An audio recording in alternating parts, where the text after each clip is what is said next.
Hoje nós vamos conversar sobre o fósforo. Vamos entender o que é esse mineral, como ele age no nosso organismo e por que é importante controlar os níveis na doença renal crônica, manter o fósforo nos níveis adequados, evitando um fósforo muito baixo e também, especialmente, evitando o excesso de fósforo no organismo, a hiperfosfatemia. Eu sou Tatiana Krieger, nutricionista em nefrologia. Seja bem-vindo de volta ao meu canal. O fósforo é um mineral fundamental para a nossa saúde. Nós precisamos ter fósforo no nosso organismo. Ele é fundamental para a saúde dos nossos ossos, dos nossos dentes, e ele atua no nosso organismo junto ao cálcio, ao PTH e à vitamina D. Está presente em todas as membranas celulares e também atua na contração muscular. Nós encontramos fósforo, especialmente 85% do fósforo no nosso corpo está nos ossos e nos dentes, 14% nos tecidos moles e o ideal é que apenas 1% esteja no sangue. Assim como o potássio, o fósforo também é eliminado pelos rins. E na doença renal crônica pode aumentar os níveis de fósforo quando há redução da função renal. Então é mais comum o fósforo estar mais alto nos níveis mais avançados da doença renal crônica, no estágio quando você está ainda no estágio conservador, então estágio 3, 4 e 5 e no estágio 5 mesmo em diálise. E o que é a hiperfosfatemia? Os níveis adequados de fósforo devem variar entre 3,5 a 5 no estágio conservador e até 5,5 em diálise. O ideal é que ele esteja ali 4, 4,5, então esse seria o valor perfeito para você. E a hiperfosfatemia é o que então? Quando os níveis de fósforo estão acima de 5,5. E quais são os riscos que você corre, né? O que provoca no seu organismo um fósforo muito alto no seu sangue? Você primeiro pode ter um sintoma muito chato que os pacientes se queixam bastante, que é de prurido corporal, coceira em todo o corpo. A coceira que o fósforo provoca pode acontecer em qualquer região do corpo, então às vezes dá na barriga, às vezes dá nas costas, às vezes dá nas pernas, enfim, às vezes dá no corpo inteiro de uma vez só. Os pacientes se queixam bastante. Quando os níveis de fósforo estão altos, é comum ter o prurido, ter a coceira corporal. Mas o fósforo alto provoca outros problemas que são até mais graves, um hiperparatireoidismo secundário. O que é isso? Um estímulo da glândula paratireoide, então pode fazer a sua glândula da paratireoide trabalhar demais e que provoca a longo prazo, também com outros exames que ficam alterados, a osteodistrofia renal, que eu costumo explicar para os meus pacientes que é parecido com uma osteoporose, mas vem da doença renal.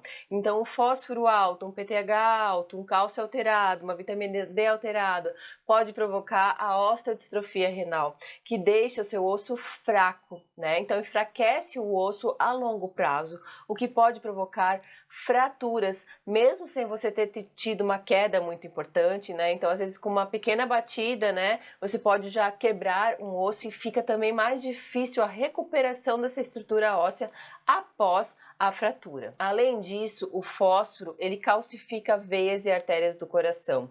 Então, é perigoso também para a saúde cardiovascular, porque provoca, então, essa calcificação vascular a longo prazo. Com isso, aumenta o risco de morte, especialmente por causa cardiovascular. E nós sabemos que uma das maiores causas de morte nas pessoas que têm doença renal crônica é cardiovascular. E também pode ser devido a esse fósforo alto aí ao longo prazo.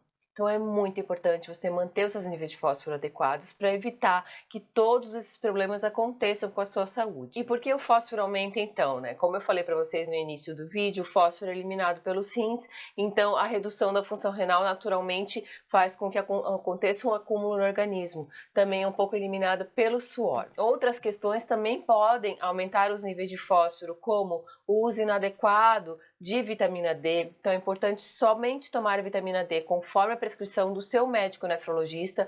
Ele vai saber quando você precisa tomar, qual é o tipo de vitamina D e quando você deve parar também de tomar. Com o consumo inadequado de fósforo, que é o que a gente vai conversar ao longo deste vídeo, e também para pessoas, especialmente quem faz diálise, que já necessita o uso de quelante de fósforo, quando não faz uso adequado do quelante, também pode aumentar os níveis de fósforo no sangue. Então nesse vídeo vídeo nós vamos conversar sobre a alimentação, quais são os alimentos fonte e o que você deve fazer para ajustar o seu fósforo através da alimentação. Mas antes de falar dos alimentos em si, eu quero já avisar vocês que assim como o potássio, o fósforo também sai no cozimento. Então os alimentos que têm um pouquinho mais de fósforo, se você quiser usar a técnica de preparo de cozimento em água, você também reduz o fósforo desse alimento. E agora vamos falar dos alimentos fonte. Então nós encontramos fósforo em oleaginosas, que são as castanhas de todos os tipos, nos lácteos, leite e derivados do leite, carnes de todos os tipos, carnes brancas, carnes vermelhas, frutos do mar, miúdos, enfim. Leguminosas, que são os feijões de todos os tipos, feijão de qualquer cor, lentilha, ervilha, soja. Na gema de ovo tem um pouquinho de fósforo também e nos alimentos industrializados, ultraprocessados. Antes de eu falar de cada alimento em si, é importante que a gente aprenda também sobre a biodisponibilidade de fósforo. Tem vários alimentos que têm fósforo, como estes grupos que eu falei para vocês, porém, alguns são mais biodisponíveis e outros menos. O que é isso? A biodisponibilidade de fósforo do alimento é o quanto nosso organismo vai absorver. Então, existem alimentos que têm uma biodisponibilidade super alta, que tem a presença do fósforo e nosso corpo absorve muito bem. Tem outros alimentos que têm a presença do fósforo na composição, porém nós quase não absorvemos. Então a nossa maior preocupação para ajustar a fosfatemia é com aqueles alimentos que têm uma biodisponibilidade alta, então que o nosso corpo absorve muito mais. Então a diferença vai no exame, né? O impacto vai ser muito maior você ajustar, por exemplo, o consumo desses alimentos com maior biodisponibilidade do que aqueles com menor biodisponibilidade. Então vamos começar da maior para menor. Os alimentos que têm maior biodisponibilidade, que nosso corpo absorve 100% do fósforo, são dos alimentos ultraprocessados. O tipo de fósforo que está dentro desse grupo de alimentos, dos ultraprocessados, é 100% absorvida pelo nosso organismo, porque é um fósforo que nós chamamos de inorgânico. Foi criado pela indústria, a indústria acrescenta naquele alimento. Então, este é o grupo de alimentos que você deve tomar maior cuidado. Quais são os alimentos que entram aí? Eu vou dar alguns exemplos para vocês. Refrigerantes, especialmente refrigerantes tipo cola, salgadinhos tipo chips, bolacha água e sal, bolacha doce, aquelas industrializadas, aqueles pães, mesmo as versões integrais que são industrializados, que têm uma vida útil de prateleira alta, que não mofam na sua casa, é muito comum ter aditivo de fósforo nesses alimentos, refrescos ou sucos em pó, gelatinas, macarrão instantâneo, nuggets de frango, steak de frango, aqueles hambúrgueres de caixinha que ficam congelados no mercado, queijos processados, alguns leites, aqueles leites de caixinha também costumam ter aditivo de fósforo, embutidos riquíssimos em fósforo, mortadela, presunto, peito de peru apresuntado, salame, salsicha, linguiça, mortadela, presunto, patê muito consumido, tem bastante aditivo de fósforo, além de ter bastante sódio também. Enfim, esses são os exemplos de alguns alimentos ultraprocessados, mas para que você identifique a presença do fósforo nesses alimentos, basta você olhar a lista de ingredientes.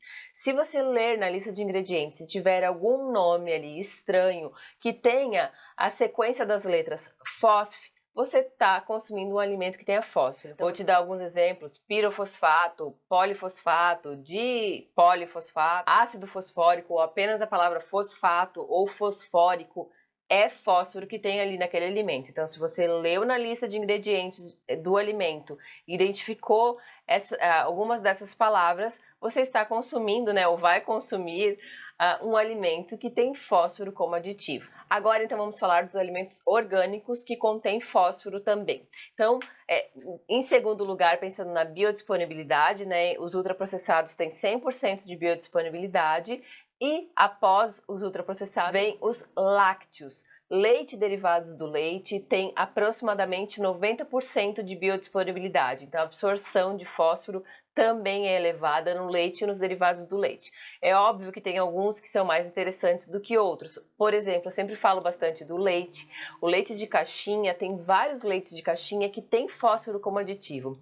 Então, além do leite já ter fósforo na composição, ter uma biodisponibilidade alta, ainda tem um aditivo de fósforo ali. Isso pode piorar, especialmente para aquelas pessoas que gostam bastante de tomar leite, que tomam leite em mais de uma refeição por dia, isso pode impactar sim na fosfatemia. Tem alguns leites que não costumam ter esse tipo de aditivo, isso já é mais interessante, por exemplo, leite de saquinho, né, ou leite de garrafinha que fica refrigerado, não costuma ter esse tipo de aditivo, e até o próprio leite em pó, apesar dele ter bastante potássio concentrado, ele não costuma ter fósforo de aditivo, mas é importante que você leia sempre na lista de ingredientes para ter certeza, porque pode ser que alguma marca adicione fósforo também. E nós também devemos cuidar com os outros lácteos, então também, né, com os queijos, iogurtes, né, leite condensado, creme de leite, enfim, vai ter também fósforo na composição por ser lácteo. Depois dos lácteos vem as carnes. As carnes têm aproximadamente 70% de biodisponibilidade, então é um pouquinho menos do que os lácteos. Então, carnes de todos os tipos também concentram bastante fósforo. Não importa se é carne branca ou se é carne vermelha. Alguns miúdos têm um pouquinho mais, como fígado, coraçãozinho, moela, né? Alguns frutos do mar contêm um pouquinho mais também, mas enfim, é média a quantidade, nós só não devemos evitar o exagero. Lembrando que o consumo de carnes é importante, especialmente para quem faz diálise, que precisa ter uma dieta com um pouquinho mais de proteína. Então você não precisa deixar de consumir a carne, né? Eu sempre dou a sugestão de iniciar pelos ultraprocessados, retirar ao máximo os ultraprocessados. Se mesmo assim seu fósforo não ajustar, nós partimos para os alimentos mais naturais. Então ajustamos o consumo de leite e derivados, depois analisamos a quantidade de carne que você está consumindo e quem sabe reduzir um pouquinho caso você esteja consumindo em excesso, mas não precisa tirar totalmente da sua alimentação, especialmente quem faz diálise. E depois disso entram os cereais, as leguminosas e as oleaginosas, né? Especialmente ali os feijões, então feijões de todos os tipos, lentilha, ervilha, né? As castanhas de todos os tipos, amêndoas, enfim. Tem também fósforo, mas a biodisponibilidade é bem baixa. Então, é por volta de 30%, no máximo 40%. Então, mesmo tendo a presença do fósforo ali, o seu corpo vai absorver muito pouquinho. Então, o impacto na fosfatemia é bem menor. Então é importante se preocupar antes de tudo com esses outros alimentos que eu falei até agora e não precisa se preocupar tanto com o fósforo dos alimentos de origem vegetal, né? Porque esses alimentos de origem vegetal, a absorção realmente é muito mais baixa pelo seu organismo. E é importante que você saiba, mas também não quero que você deixe de consumir, tem um pouquinho de fósforo na gema do ovo, mas não é uma quantidade também tão significativa assim, e tenho certeza que você não vai comer 10 ovos por dia para essa quantidade se tornar muito significativa. Então, realmente, eu prefiro que você ajuste o consumo de outros alimentos e não precisa ficar se preocupando tanto ali com a gema do ovo. É mais uma informação que eu trago aqui para você.